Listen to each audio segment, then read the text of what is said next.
Ava Collins waited until her boyfriend left for the restroom. Her hands were shaking under the table, but her face stayed calm.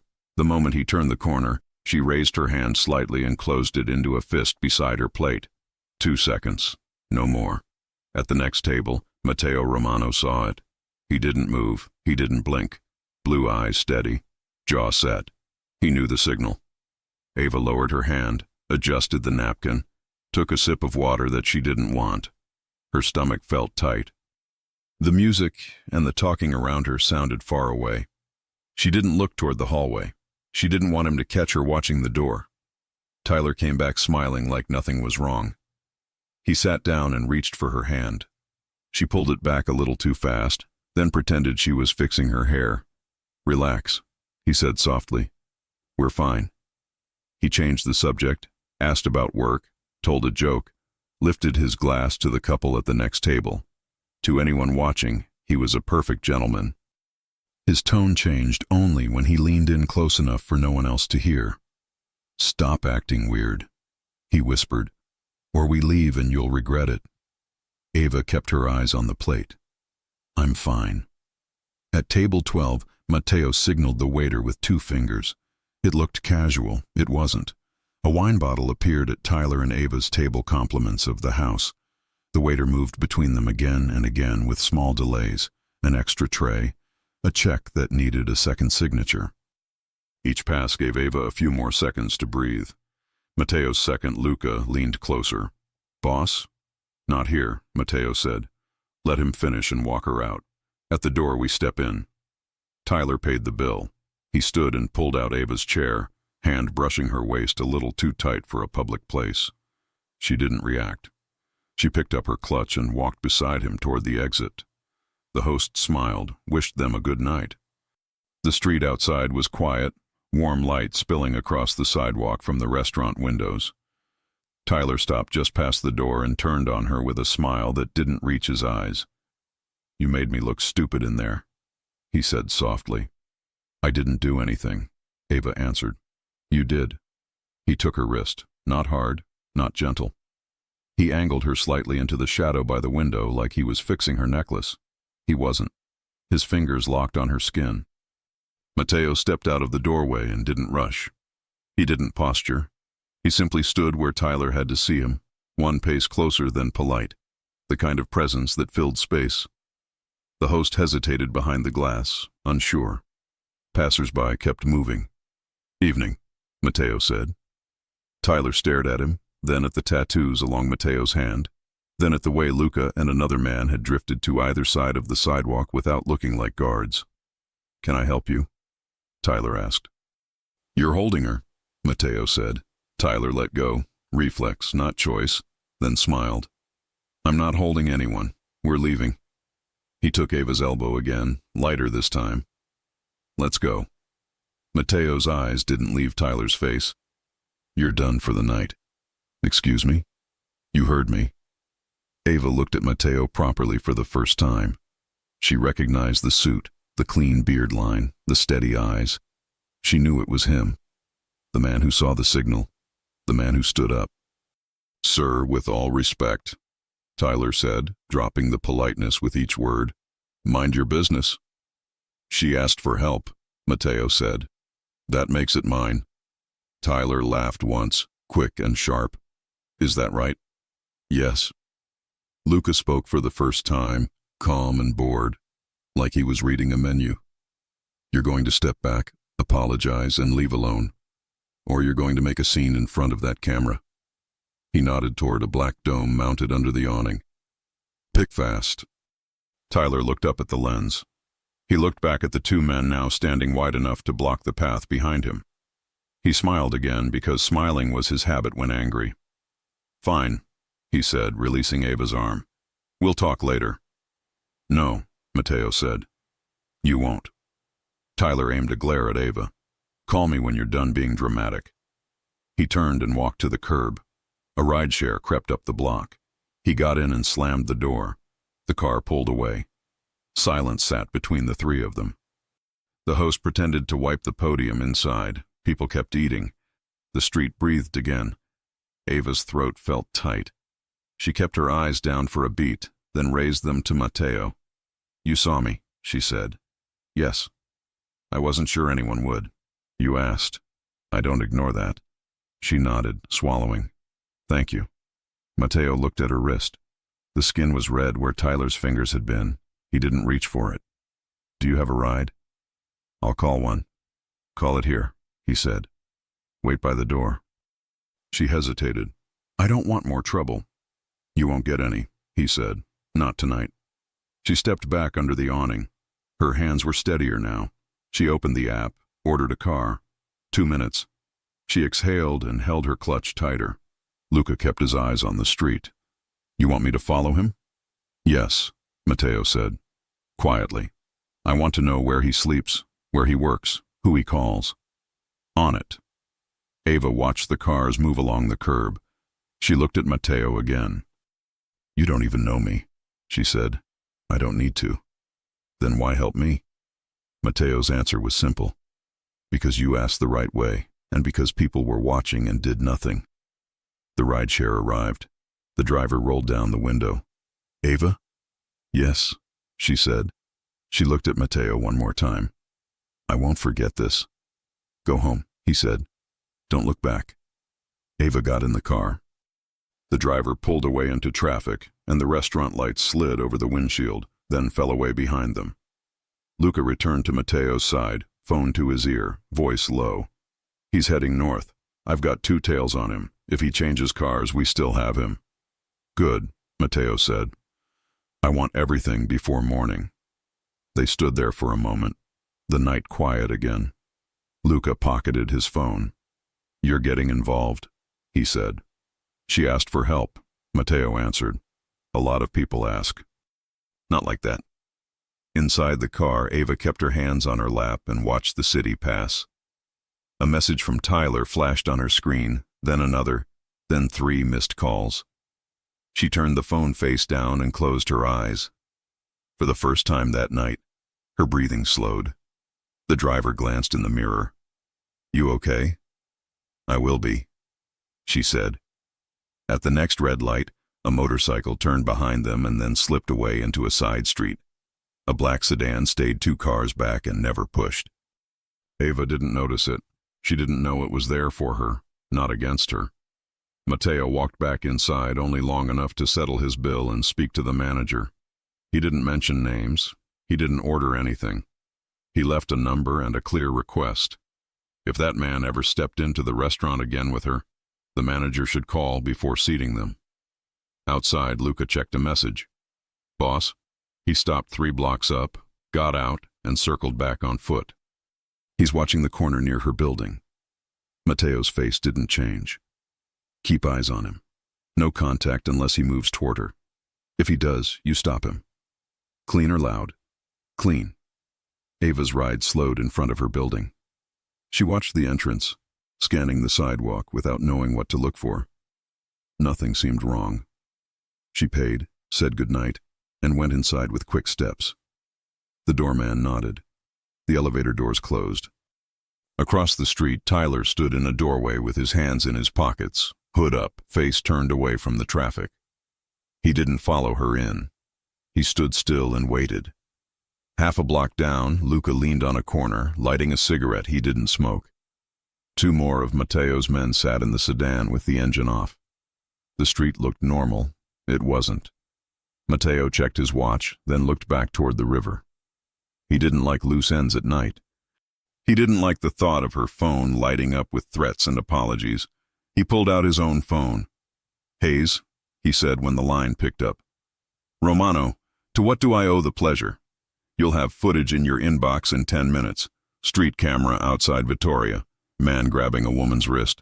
You'll know which one when you see it." "And why are you helping me help you?" the detective asked. "Because she asked for help," Mateo said, and ended the call. In her apartment, Ava locked the door and slid down to the floor for a long minute before standing again. She filled a glass with water and left it untouched. She put her phone on the counter and watched the screen light up with another message. She powered it off. Through the window, the city lights blinked. She pulled the curtain closed and leaned her forehead against the cool frame. She wasn't safe yet. She knew that. But for the first time in a long time, she felt like someone had seen her and done something. On the street, Tyler finally moved. He checked his phone, swore, and stepped off the curb. Luca straightened from the wall. The sedan's headlights flicked on without glare. A quiet engine started. Matteo slid into the back seat of his car and gave a single instruction. Don't let him near her door. The driver pulled away from the restaurant. The city opened in front of them like a grid of choices. Matteo leaned his head back, eyes closed for a second, then open again, sharp and clear. Tonight was simple. She asked. He answered. Tomorrow would not be simple. The morning after, Ava Collins woke up to the sound of her phone buzzing across the counter. She didn't touch it. She stared at the black screen and felt that familiar weight in her chest, then forced herself to breathe. The apartment was quiet. Sunlight cut across the floor. For a few seconds, nothing moved. She turned the phone back on. Messages stacked one after another from Tyler. Apologies, demands, questions, the usual swing from sweet to cruel. She didn't answer. She blocked his number, then unblocked it, then blocked it again. Her hands shook. She set the phone down and walked to the sink. When she came back, there was a new message from an unknown number. No text, just a short video clip. A street camera angle, the sidewalk outside Vittoria. Tyler's hand closing around her wrist. The way she flinched, the second he looked up and saw Matteo Romano standing there. The clip ended. Another message followed. Unknown. If he harasses you, report it. Keep this video as proof. No name, no request, no pressure. She knew who sent it anyway. Ava watched the clip again, then saved it in 3 different folders and emailed it to herself. She held the phone for a long beat, then typed back, Ava, thank you. No reply came. She didn't need one. She showered. She dressed in jeans and a soft sweater and tied her hair up. She told herself she had work to do and bills to pay and a life to protect. She put on her shoes and opened the door. The doorman looked up. Morning, Ms. Collins, he said. Your visitor is waiting. Her stomach dipped. Visitor? He nodded toward a small arrangement on the credenza. White tulips in a clear glass vase. A simple card leaned against it. Ava stepped closer. On the card, 5 words in neat handwriting. Sleep. Eat. Call if needed. MR. No phone number. She almost laughed. Then she turned the card over. There it was, written small on the back. She read the number twice and put the card in her bag like it was fragile. Who delivered this? She asked. A courier, ma'am, the doorman said. Left 10 minutes ago. Outside, the air was crisp and clean. She walked to the corner cafe and sat by the window with a coffee she barely tasted. Her thoughts kept pulling back to last night. The fist, the stare, the calm way that man had stepped between her and chaos and made everything stop. She'd been seen, and not as a problem, as a person. Her phone buzzed again. Mia Parker. Mia, are you okay? Ava, I'm fine. I'll tell you later. Mia, I swear if he... Ava, later, promise. She slipped her phone into her pocket and tried to work. She edited photos from a family session she'd done last weekend. Kids laughing, parents tired and happy. She liked that kind of work.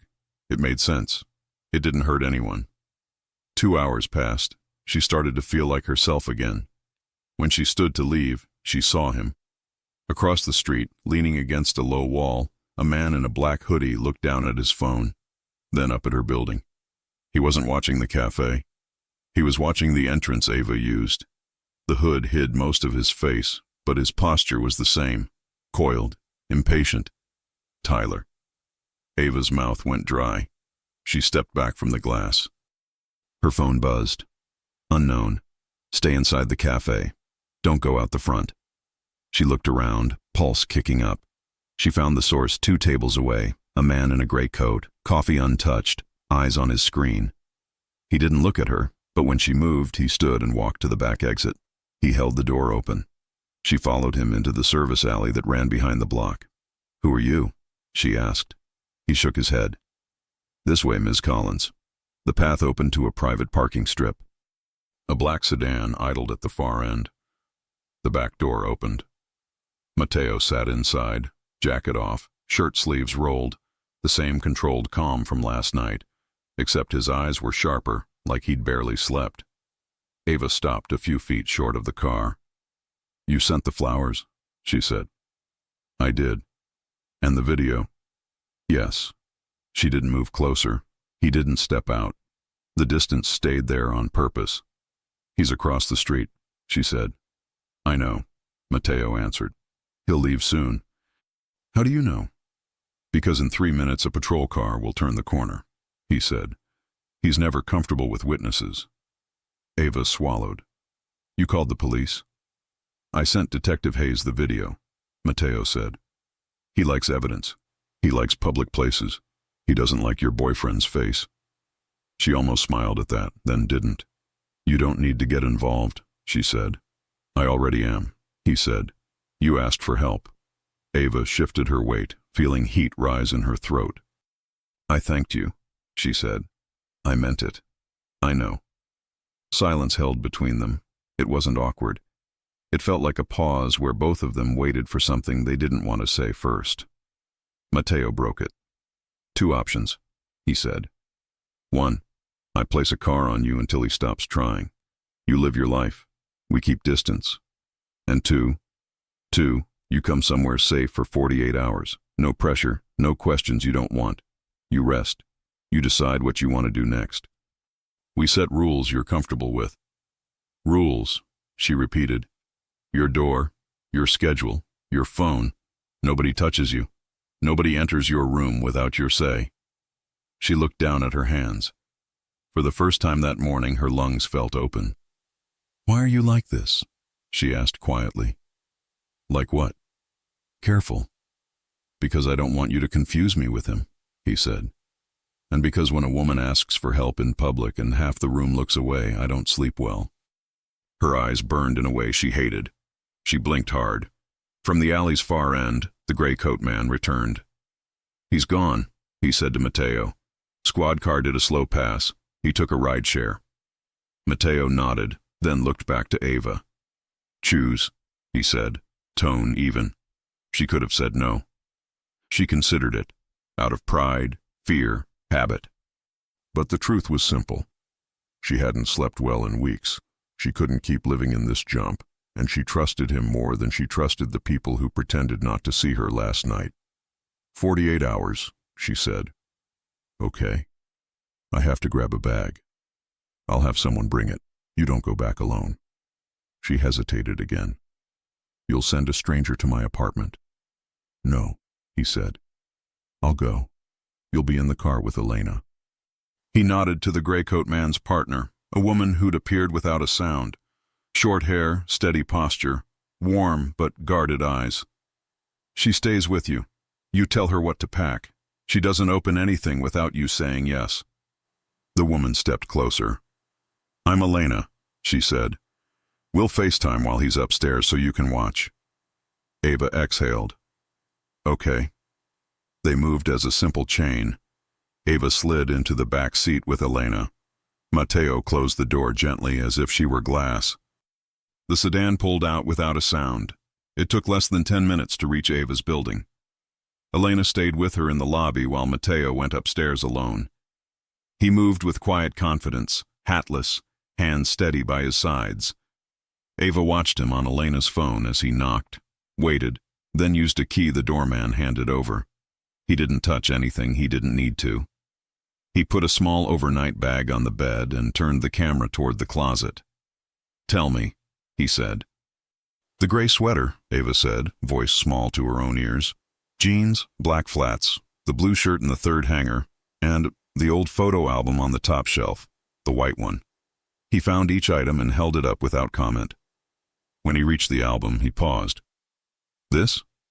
"Yes." He packed everything neatly, zipped the bag, then stood very still. On the screen behind him, a shadow crossed her hallway. Ava sat up. "Matteo." He didn't turn his head.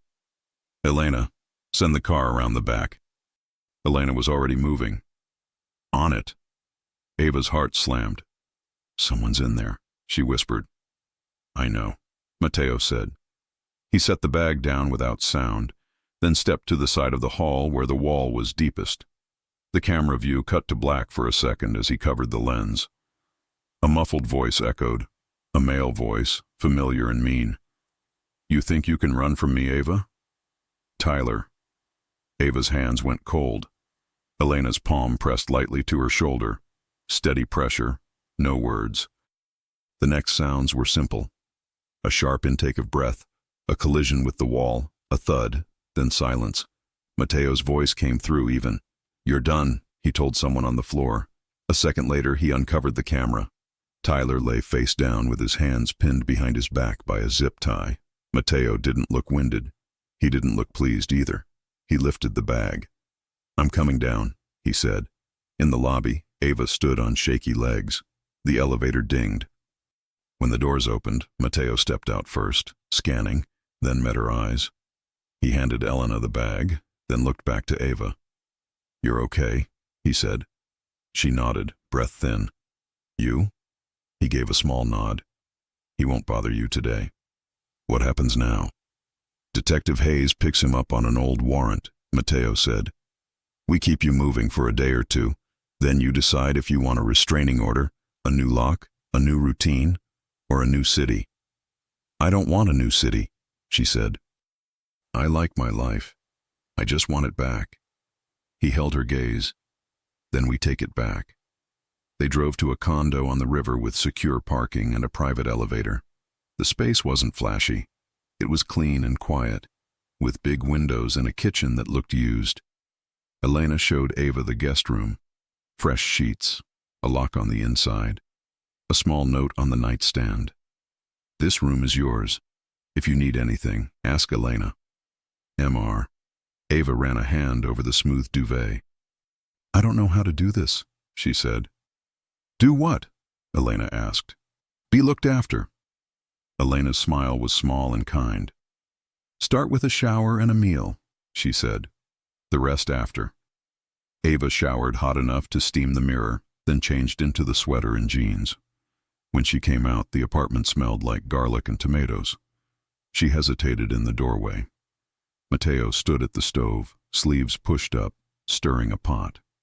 The sight didn't match the stories she'd heard about men like him. It didn't match last night's hard edge either. It was simple and human. He noticed her and stepped back. "I cook when I don't like the day," he said. "Sit." She sat at the counter. He served her a bowl and slid a plate of bread between them. He poured sparkling water into a glass and set it by her right hand. Then he sat across from her, not too close. She took a bite. It tasted like warmth and quiet. "Thank you," she said. "You're welcome." They ate without many words. When she slowed, he didn't push. When her hand shook holding the glass, he looked away to give her space. When she finished, he reached for her empty bowl and paused. "May I?" he asked. "Yes." He rinsed the dishes. She watched his hands move, steady, practical. The scars across his knuckles said more than any rumor. "How long?" he asked without turning. "With Tyler?" "Yes." "A year," she said. "The first months were good. Then it changed, and I kept telling myself it would change back." He set the bowl down. "It doesn't," he said. "I know," she answered, voice low. He faced her again. "This is important," he said. "You don't owe me a story. You don't owe me anything. If you want me to stop asking questions, say so, and I will." She held his eyes. "I don't mind the questions," she said. "I mind not being believed." Something tense in his shoulders eased. "I believe you," he said. It was plain, solid, and so will Hayes. "He's stubborn and loud, but he's good at the part that matters." Her mouth lifted a fraction. "You two sound like old enemies." "We are," he said, "with exceptions." The intercom buzzed. Elena answered, listened, then looked over. "It's Hayes," she said. "He has officers with him." Ava tensed. Mateo's voice stayed level. "Bring him up." Detective Jordan Hayes walked in wearing a suit that needed a press and a face that didn't care. He took in the room, then looked at Ava first. "Ms. Collins," he said, calm but not soft. "You're safe?" "Yes," she said. He nodded once, then turned to Mateo. You really know how to brighten my mornings. You got the video, Mateo said. I did. Hayes shifted, eyes back to Ava. We picked up your boyfriend downstairs. Old assault complaint plus last night's footage buys us time. He'll get out, but not today. Ava's lungs opened a little.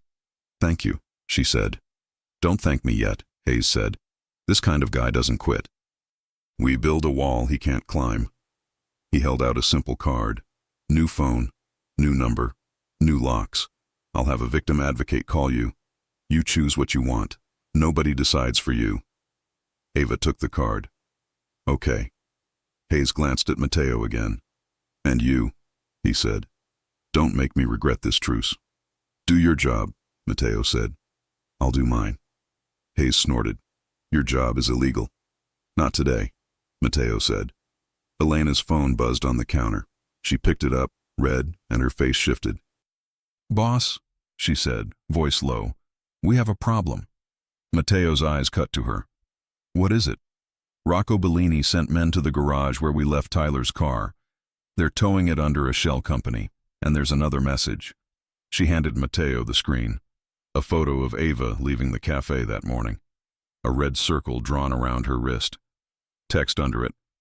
She looks good afraid. RB, Ava felt the room tilt a fraction. Mateo didn't raise his voice. He didn't change his posture. He set the phone down with care. Hayes cursed. Bellini, he said. Of course. Ava looked between them. Who is he? The wrong kind of attention, Hayes said, and the reason I hate charity galas. Mateo turned to Ava. The 48 hours just changed, he said. We're going to make a plan tonight. You don't go anywhere alone, not the hallway, not the elevator. She nodded, feeling her pulse in her throat. Okay. He took a breath. You're safe here, he said. Not because I say so. Because we'll make it true. For the first time that day, she let herself meet his eyes and hold them. I believe you, she said. The moment lasted one beat too long to be neutral. Hayes noticed and didn't comment. Elena didn't look up. The intercom buzzed again, 3 short pulses. Elena's head snapped toward it. That's the garage alarm, she said. Motion near the private entry. Mateo moved first. Positions, he said. Lights low. The apartment shifted from quiet to controlled movement in seconds. Elena handed Ava a small device with a single button. If I say now, press it, she said. What does it do? Brings the building to us. Ava's mouth went dry. She gripped the device and stood behind the island. The elevator indicator moved, down, then up, stopping at their floor. Hayes drew his weapon and took cover behind the column. Mateo didn't draw anything. He stood a few steps in front of Ava, shoulders squared, head tilted slightly, listening for the scrape, the breath, the tell. The elevator doors slid open. A man stepped out alone, hands lifted to show they were empty. He wore a suit without a tie, and a smile that didn't match his eyes. Evening, he said. I'm here to make an offer. Elena whispered, almost on air. Bellini's lawyer. Hayes didn't lower his gun. He can make it from the hallway. The man kept smiling. Mr. Romano knows what we want, he said, and we know what he cares about. His gaze flicked to Ava for half a second, just enough to make the meaning clear. We can end this fast, or we can make it long. Mateo's voice was calm. You came to the wrong door. Did I? The man asked. He turned as if to press the elevator button, then stopped and lifted a second phone from his pocket. The screen glowed with a live feed. A tight frame. Mia Parker outside her apartment, keys in her hand, laughing into her phone. Behind her a car idled at the curb with its lights off. Ava's grip on the device tightened until her knuckles hurt. Mia, she said, barely sound. The lawyer's smile widened by a degree. You have 1 hour, he said. Then we stop asking. The elevator doors closed. Mateo stepped forward, eyes hard now, all the softness gone. He turned to Ava, and the promise in his voice was not gentle, it was absolute.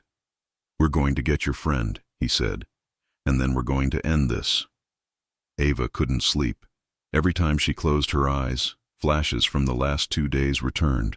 Tyler's hand on her wrist, the sound of Mateo's voice, the way his presence had filled the room without a single threat. It wasn't fear anymore. It was something else. Something she couldn't name. She got up quietly and walked to the living room. The city stretched outside the tall windows, all glass and cold reflections. It was past midnight. She poured herself some water and turned on a small lamp. "You should be resting." Mateo's voice came from behind her. She turned. He stood by the hallway, barefoot, shirt unbuttoned halfway, sleeves rolled. His tone wasn't harsh. It was soft, almost careful. "I couldn't sleep," she said. He nodded once, stepping closer but stopping a few feet away. "Bad dreams?" "Memories," she said. "They don't turn off that easily." He leaned against the counter, watching her with those piercing blue eyes that always seemed to see too much.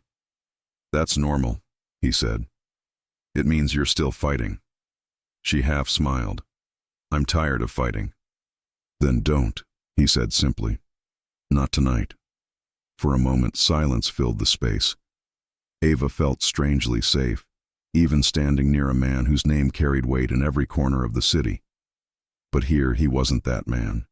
He was just quiet, present. She looked at him. "You said you didn't sleep well when people ignore things like what happened to me. How many times have you seen it?" "Too many," Mateo said.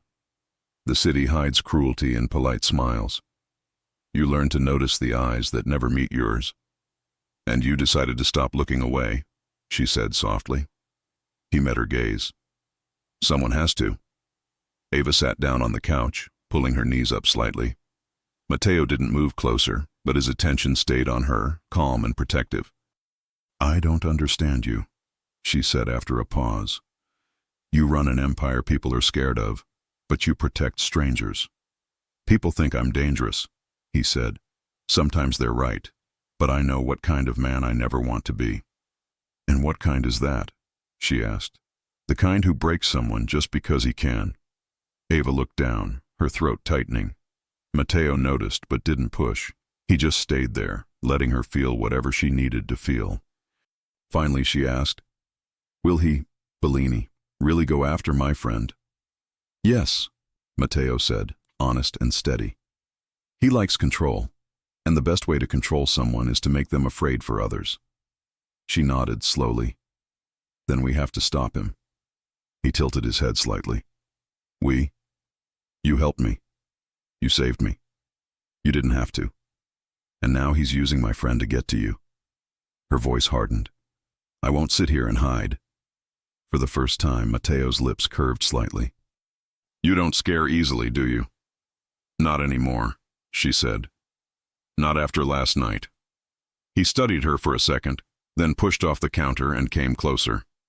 "If you want to help," he said, "you do it my way. No risks you can't handle." Ava's heartbeat quickened as he stood near her, close enough that she could smell his cologne. Clean, warm, like cedar and smoke. "Your way?" she asked. "I plan," he said. "You listen, and if anything feels wrong, you walk away. I don't care what we're in the middle of." "And if it feels right?" she asked before she could stop herself. Mateo's eyes softened but didn't lose focus. "Then you'll know." Their gaze held for a few seconds too long. Ava looked away first, heat rising in her chest. He handed her a small phone. "Encrypted line," he said. "If I call, you answer. If you call, I pick up. Don't text. Don't share it. It's only between us." She took it carefully, their fingers brushing for half a second. It was nothing and everything. That brief contact sent a spark she wasn't ready to name. "Thank you," she said quietly. Mateo nodded. "Elena will stay here tonight. I'll be downstairs with Luca. Try to rest." "Do you ever rest?"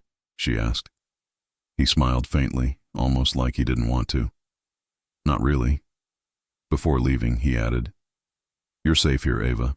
I promise you that." The word promise echoed long after he disappeared down the stairs. The next morning, the condo smelled like coffee and something sweet. Ava followed the scent to the kitchen and found a note on the counter. Had to step out early. Hayes will call you at 10. Don't open the door to anyone but Elena. Mr. She smiled without meaning to. It was the first morning she'd woken up feeling like someone was thinking about her safety before she even got out of bed. Elena walked in, hair still wet from the shower. Morning, she said. You slept? A little. Better than yesterday. Progress, Elena said, pouring coffee. Matteo went to meet Hayes. Tyler's in holding, but Bellini's people are watching. Ava frowned. Do they know where I am? Probably not, Elena said. But they'll try. You're not the first woman Bellini has used. That's why Matteo's going after him. Used? Ava asked. You mean like… Elena nodded. Bellini finds women connected to politicians, bankers, anyone with leverage. He breaks them down, then owns them. Ava felt sick. And Tyler? Was his errand boy, Elena said. He brings women in, keeps them scared, reports everything. Ava's stomach twisted. She gripped her cup tighter. So I was just… No, Elena interrupted. You were the one who got away. Later that day, Matteo returned. He looked tired, his jaw tight, suit jacket off. He poured himself coffee and leaned against the counter. Hayes found something, he said. Bellini's people use a gallery downtown to wash money. They host charity events there every month. Let me guess, Ava said. One tomorrow? Exactly, he said. Bellini will be there, so will his lawyer. And you're going, she said. He nodded. I need to make him show his hand. Ava hesitated. What if I go too? Matteo looked up slowly. No, I'm not asking to play hero, she said. But if Bellini used Tyler to reach me, maybe I can help you get closer. He studied her face for a long time, weighing the risk. You're serious. I'm done hiding, she said, and I'm tired of being scared. He exhaled through his nose, rubbing the back of his neck. You realize what kind of place it is? Yes. And you realize Bellini will recognize you. Then let him, she said. Let him see what it looks like when I'm not afraid anymore. For a second, Matteo didn't answer. Then quietly he said, You sound like someone I'd follow into a fight. Ava smiled just a little. You already did. Something changed in his expression. Less guarded, more human. He looked away first this time. All right, he said. You'll go, but not alone. Your men? No, he said, eyes back on hers. With me. That night, while Elena helped Ava choose something to wear that wouldn't draw attention, Matteo stood in the hallway outside, talking quietly with Luca. When she stepped out, both men stopped. She wore a simple black dress, no jewelry, hair down, clean lines, quiet elegance. But when Matteo saw her, he couldn't look away for a full second. You'll fit right in, he said, voice low. Ava smiled faintly. That's the idea. Luca handed Matteo an earpiece and nodded. Everything's set. Bellini's security detail is heavy, but we've got eyes inside. Matteo turned to Ava. Stay close to me at all times. If anything feels off, you walk out. She nodded. And if it feels right? He looked at her for a moment, remembering her words from last night. Then we finish what we started. They left the building together, side by side. No one watching them from the outside could tell that a quiet storm was already building between them, one made of danger, loyalty, and something that felt a lot like love, even if neither of them dared to call it that yet. The sound of soft jazz filled the gallery, echoing against glass and marble. Ava stood beside Matteo, her hand resting lightly on his arm as they stepped into the bright space. No one looking at them would guess the truth, that this wasn't a date, it was a setup. The room buzzed with money. Laughter, expensive perfume, fake smiles, Bellini's world. Matteo kept his voice low. He's here. Ava followed his gaze. Across the room, Rocco Bellini laughed with two investors, his perfect suit and smug smile making her stomach turn. He looked nothing like the man she'd imagined, charming, composed, invisible evil wrapped in charm. Matteo leaned in slightly. Remember, he said, we're just another couple. Don't draw attention. Ava forced a small smile. That's easier when you look like this, she said. He raised a brow. Like what? Like the kind of man people stare at, she whispered. His mouth curved, just a hint. That goes both ways. Her pulse jumped before she could stop it. He wasn't flirting. Not really. But his calm, deep voice made her skin tighten in ways that had nothing to do with fear. Matteo nodded toward a corner table. Stay near me. Luca's on the balcony. Elena's by the back exit. No one touches you. No one talks to you unless I say so. Got it, Ava said. You're the boss. Matteo's lips twitched. Only tonight. For almost an hour, everything stayed calm. They mingled, listened, smiled at the right moments. Ava played her part well. Quiet, graceful, blending in. Matteo moved like a shadow beside her, polite when needed, silent when not. But under the surface, she felt the tension in him, the constant alertness of a man who trusted no one. Then, Bellini noticed them. He excused himself from the group and crossed the floor with the confidence of a man who believed he owned the room. Matteo Romano, he said with a grin. I was wondering when the ghost would show. Matteo didn't smile. Rocco. Bellini's eyes slid to Ava. And who's this? My date, Matteo said. Bellini's grin widened. She looks familiar. Ava's breath caught, but Matteo's tone stayed steady. I doubt it. Bellini tilted his head, studying her a little too long. Pretty face like that. Hard to forget. Matteo's expression didn't change, but his hand brushed Ava's lower back, a subtle signal. She nodded once, staying composed. Well, Bellini said, still smirking. Enjoy the art. I'll see you soon. He walked away, but Matteo's jaw stayed tight. Ava whispered, He recognized me. I know, Matteo said. That's what we wanted. You wanted him to see me? Yes, he said quietly. Because men like Bellini only make mistakes when they think they're in control. Later, after the event, they returned to the condo. The city glowed below, quiet but alive. Matteo poured a drink at the counter while Ava kicked off her heels and sat on the couch. So, she asked, did we get what we needed? Yes, Matteo said. Bellini slipped. He's running a private auction next week. Hayes will move then. Ava nodded slowly, watching him. His sleeves were rolled up again, tie gone, shirt open at the collar. Every move he made was calm, deliberate, like he was made of control. But underneath, she sensed something else. Tension, fatigue, humanity. You trust Hayes? She asked. I trust his results, Matteo said. Not his methods. And me? She asked, before she could stop herself. Matteo looked up, caught off guard. You? Yes, Ava said, heart racing. You trust me? He didn't answer right away. Then, slowly, I do. She exhaled, realizing how much that meant. Then you can stop watching me like I'll break. Matteo's mouth curved slightly. You won't break. But I like knowing I'd be there if you did. Something in his tone, low, honest, protective, made her chest tighten. She looked down at her hands, but he stepped closer, stopping just a breath away. You did good tonight, he said. You mean I didn't faint or scream? She teased. I mean, he said, voice softer now. You were stronger than you think. Their eyes met and the room felt smaller. The air changed, not heavy, but charged. Ava didn't move. She could feel the warmth of him, the steady heartbeat just under the surface. He brushed a strand of hair from her face, fingers slow, eyes never leaving hers. You should get some rest, he said, but his voice didn't sound certain. I'm not tired, she whispered. Matteo hesitated for a moment, then stepped back, breaking the spell. Then eat something, he said, turning away. Elena left food for you.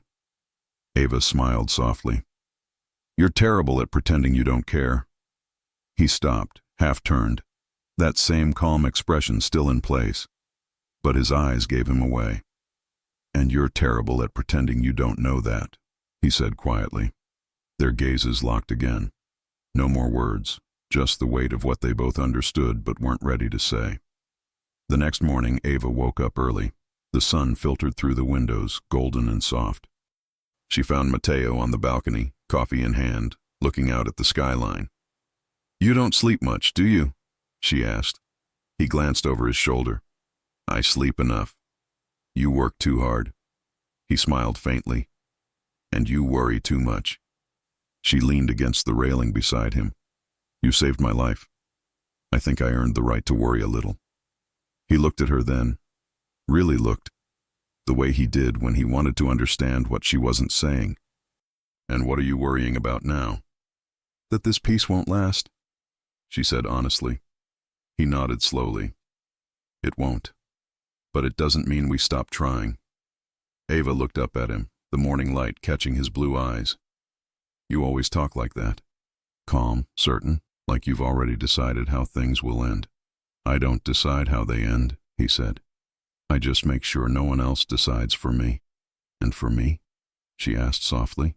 He turned toward her, eyes steady. "For you, I make sure you get to choose." For a moment, she couldn't breathe. He meant it, every word, not as a protector or savior, but as a man who respected her strength. She smiled faintly. "You really are dangerous." Matteo smiled back. "Not to you." That evening, while Matteo met with Hayes to finalize the plan for the auction, Ava helped Elena organize files and notes in the living room. She found a small box hidden behind some papers. Inside it, old photographs of Matteo with his family. One of them showed a little boy on a fishing dock, laughing beside a man with the same eyes. Elena noticed her looking. "That was his father," she said. "He was a cop. Died when Matteo was 16. Ava glanced at the picture again. "That explains a lot." "About what?" "Why he can't walk away from people like me," Ava said quietly. Elena smiled. "He doesn't walk away from anyone who deserves better." Later that night, Matteo returned. Ava left the photo on the table. He noticed it as soon as he came in. "You found that?" he said. "I wasn't snooping," she said quickly. "It just fell out." He nodded. "My father. He taught me that strength means protecting people who can't fight back. I didn't always listen, but lately..." His eyes met hers. "You remind me why it mattered." Ava stepped closer, her voice soft. "And what about you? Who protects you?" He smiled faintly, almost sad. "No one ever needed to." "Maybe it's time someone did," she said. For a moment he didn't answer. Then, slowly, he reached for her hand. Their fingers brushed. No rush, no hesitation. Just contact. Real. Honest. Neither of them spoke. They didn't need to. In that moment, the line between protection and affection blurred completely. The city outside kept moving, unaware that in one quiet apartment, a woman who'd once been terrified finally felt safe, and the man who'd built his life around control was losing it piece by piece, one heartbeat at a time. The night of the auction arrived with the kind of quiet that felt wrong. Matteo stood by the window, buttoning his black suit jacket, eyes on the city lights. Ava watched him from the doorway. Every movement he made looked precise, deliberate. He'd been like that all week, calm on the surface, coiled underneath. "You're thinking too much," she said softly. He looked over his shoulder. "I usually am."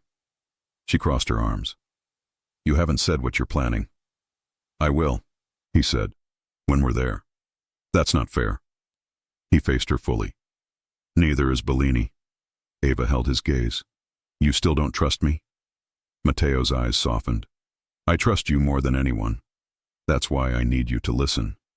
She stepped closer. "Then tell me the truth." He exhaled slowly, as if weighing the risk. "Tonight Bellini wants me to walk into a deal. He'll bring people, money, and his own kind of insurance." "Me," she said quietly. Matteo didn't deny it.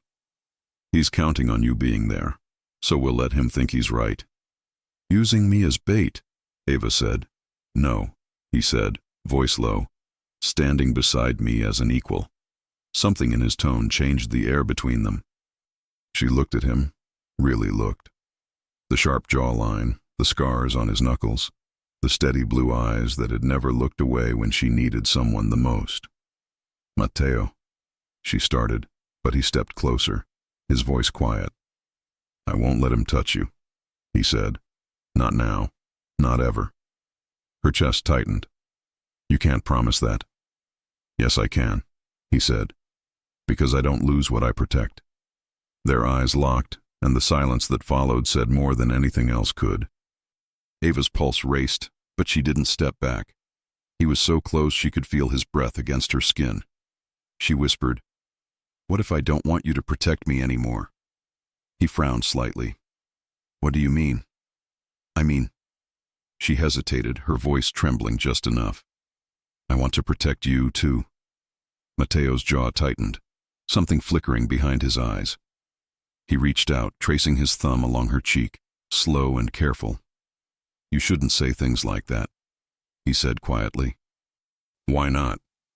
"Because I'll start believing you." Her breath caught. Maybe that's the point. They stayed like that, close, unguarded, hearts beating in sync, until Elena's voice broke the spell. "We're ready," she said from the hall. Bellini's men just arrived. Mateo stepped back, his tone switching instantly. "Let's go." The auction was held in a luxury penthouse downtown. Walls of glass, black marble floors, a chandelier like falling stars. Wealth and corruption under one roof. Mateo and Ava entered like royalty. Eyes turned. Whispers followed. Bellini stood near the bar, surrounded by his men. He smiled when he saw them. "Mr. Romano," Bellini said, "and the beautiful Ms. Collins. I must say the city hasn't stopped talking about you two." "Then it's about time we talk back," Matteo said. Bellini laughed. "Straight to business. I admire that." He gestured toward the back room. "Shall we?" Matteo nodded once. "After you." Ava's stomach tightened as they followed him into the smaller private lounge. A table stood in the center, 2 briefcases, 3 guards, and a thick air of danger. Bellini turned, still smiling. "I have to admit," he said, "I didn't think you'd bring her." Matteo shrugged. "You wanted proof I don't hide my cards." Bellini chuckled. "Ah, but you do. You always have." He reached into his jacket pocket, slow, deliberate, and placed a phone on the table. The screen lit up with a live feed. Mia Parker, tied to a chair, terrified but alive. Ava's breath left her. "Mia." Bellini tilted his head. "Beautiful girl. Brave too. She wouldn't tell me where you were, so I had to improvise." Matteo's voice dropped an octave. "Let her go." Bellini smiled wider. "And miss this reunion?" No, I think she's safer with me." Ava stepped forward, but Matteo's hand brushed her arm, a silent warning. "Stay still." Bellini's eyes flicked down to the gesture and his grin sharpened. "You care about her." "I care about people who deserve better," Matteo said. "Spoken like a man in love," Bellini said, eyes glinting. "How tragic." Ava's heart pounded. "You don't know anything about love." Bellini's smile faded, replaced by something colder. "No, my dear. I know exactly what it costs." He pressed a button on the phone. In the feed, one of his men grabbed Mia by the shoulder. She cried out. Ava moved instinctively, but Matteo was faster. His hand closed around hers, firm and steady. "Look at me," he said quietly. "Right here." She did. His voice, his eyes, everything about him anchored her back in place. "Whatever happens," he whispered, "don't lose focus." And then chaos. The glass wall shattered. The sound of gunfire filled the air. Hayes's team had arrived early, storming the room with precision. Bellini's guards panicked, firing wildly. Matteo pulled Ava behind the table, shielding her with his body. "Stay down!" he shouted. Ava covered her head, her heart slamming against her ribs. Matteo fired once, disarming a guard trying to flank them. The flash of light illuminated the edge of his jaw, the focus in his eyes, not rage, but control. When the shooting stopped, the room was a wreck. Bellini was gone. The live feed had cut to static.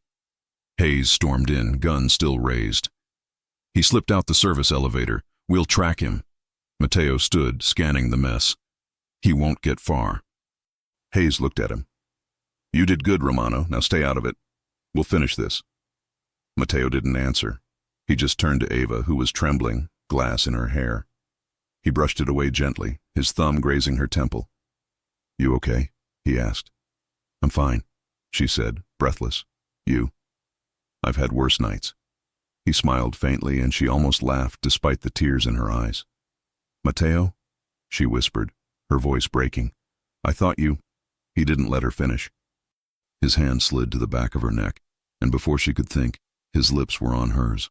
Firm, desperate, real. The kind of kiss that erased every fear, every noise, every piece of the world that wasn't them. When he finally pulled back, his forehead rested against hers. "You don't get to be scared alone anymore," he said quietly. Ava's eyes filled with tears. "Then don't you dare disappear on me again." "I won't," he said. "Not unless I take him down first." Outside, sirens wailed in the distance. Hayes barked orders into his radio, but inside the wrecked room, Matteo and Ava stood together, bruised, shaken, and bound by something neither of them could fight anymore. For the first time, it wasn't protection. It was love. Raw, unspoken, and real. Rain fell hard over the city, beating against the streets like a warning. From the top floor of the Romano building, Matteo watched the storm through the wide glass windows. He didn't move. He didn't speak. His eyes stayed fixed on the lightning flashes far away, the direction where Rocco Bellini was hiding. Behind him, Ava paced the room, her arms wrapped around herself. The silence between them wasn't cold. It was heavy, charged with everything unsaid since the kiss. She wanted to talk. He didn't know how. Finally, she broke the silence. "Hayes says they can't locate Mia's signal." Matteo turned. "He's not looking in the right place." She frowned. "You know where she is?" "I know Bellini," he said, voice low. "He doesn't change patterns. He hides his leverage where no one looks, inside his own business." Ava's pulse quickened. "The gallery?" "No," he said. "The docks. He owns a storage warehouse near the river. That's where he took the others before." She stepped closer. "Then let's go." Matteo's jaw tightened. "Ava." "No," she said firmly. "Don't tell me to stay behind. Not this time. She's my friend." He stared at her, the muscle in his jaw flexing, then slowly nodded. "All right," he said. "But you stay close to me. No heroics." A small, nervous smile touched her lips. "You mean like you?" He almost smiled back. "Exactly." An hour later, the black sedan rolled to a stop a few blocks from the river. The rain hadn't slowed. It fell in sheets, reflecting off the streetlights and water pooling along the dockside roads. Matteo stepped out first, scanning the shadows. Ava followed, pulling her hood over her hair. Luca and Elena waited near the fence, dressed in black, faces set. "2 guards by the north gate," Luca said. 3 more on rotation inside. We jammed their cameras." Matteo nodded. "We go quiet." Ava caught his arm. "And if it doesn't stay quiet?" He looked at her, eyes steady. "Then it gets loud." The warehouse loomed over them, metal and silence, broken only by the rain. They slipped inside through a side door. The air smelled of oil and dust. Boxes stacked to the ceiling, a faint hum of machinery, and beneath it, a sound that made Ava's stomach twist, a muffled sob.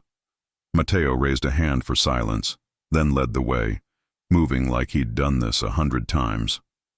They found Mia tied to a chair in the center of the room, surrounded by 2 guards. Ava gasped, and one of the men turned, but Matteo was already moving. 2 shots, clean and fast. The guards dropped.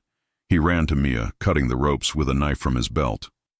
Mia looked up, dazed, tears mixing with the rain dripping from the ceiling. "Ava," she whispered. Ava fell to her knees, hugging her tightly. "It's over.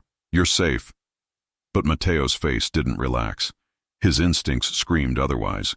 "Get her out," he told Luca. "Now." Luca nodded and lifted Mia carefully, leading her toward the back exit. Ava stood, turning toward Matteo. "You're coming?" Before he could answer, a familiar voice echoed from the shadows. "Leaving so soon?" Bellini stepped out from behind a stack of crates, a pistol in his hand, and that same cold smile on his face. "I have to admit," he said. "You're harder to kill than I expected, Romano." Matteo didn't flinch.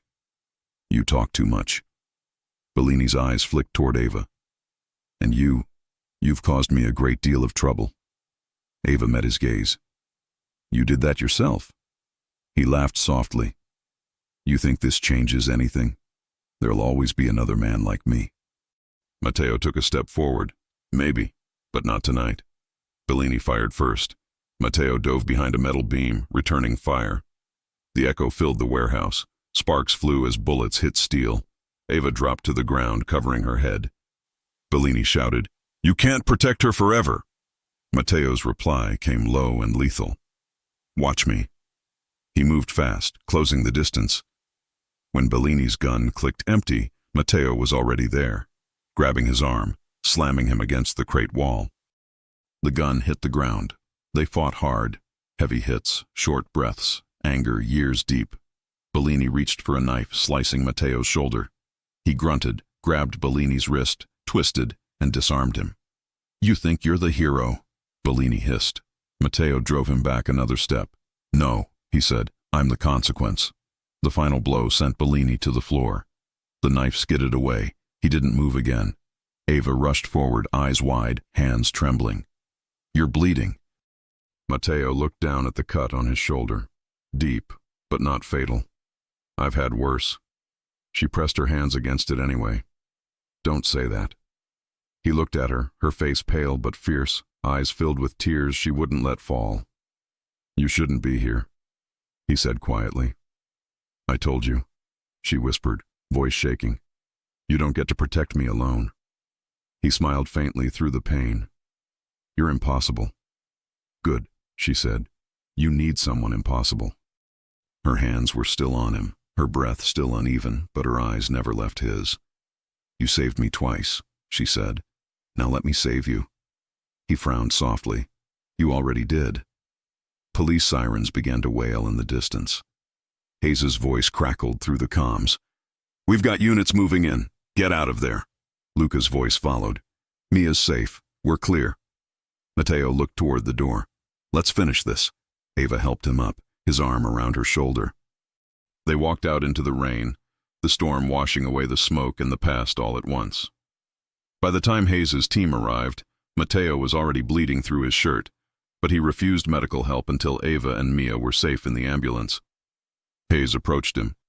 "You always leave a mess," he said, "but at least this time it's a good one." Matteo gave a tired grin. "Glad to hear you admit it." Hayes sighed. "Go home, Romano, before I remember you're still technically a criminal." Matteo's eyes flicked to Ava, sitting inside the ambulance, holding Mia's hand. "Maybe I'll think about it." Hours later, at dawn, the rain stopped. The city was quiet again, washed clean. Ava sat on Matteo's balcony, wrapped in his jacket, watching the first light spread across the skyline. He stepped out beside her, his arm bandaged. "You should be sleeping," he said. "I could say the same to you," she answered softly. He sat down next to her, and for a moment neither spoke. Then Ava turned to him. "What happens now?" Matteo looked at her, eyes tired but warm. "Now you live, without fear. And you?" He hesitated. "I don't know what I'm supposed to be after this." She smiled gently. "Maybe just a man." He let out a quiet laugh. "That's harder than it sounds." She reached out, touching his hand. "Not if you let someone help." He looked down at their hands, then back up at her. "And you'd help a man like me?" "I already did," she said, "and I'd do it again." Their eyes met, and for once there was no tension, just peace. He reached for her, slow and certain, and when their lips met, it wasn't out of fear or desperation. It was love, real, grounded, and earned. When they finally pulled apart, Matteo whispered, "You know, when I first saw you make that signal, I thought I was saving you." She smiled softly. "And now?" He brushed his thumb against her cheek. "Now I think you saved me." Weeks later, the city returned to its rhythm. Bellini's empire collapsed.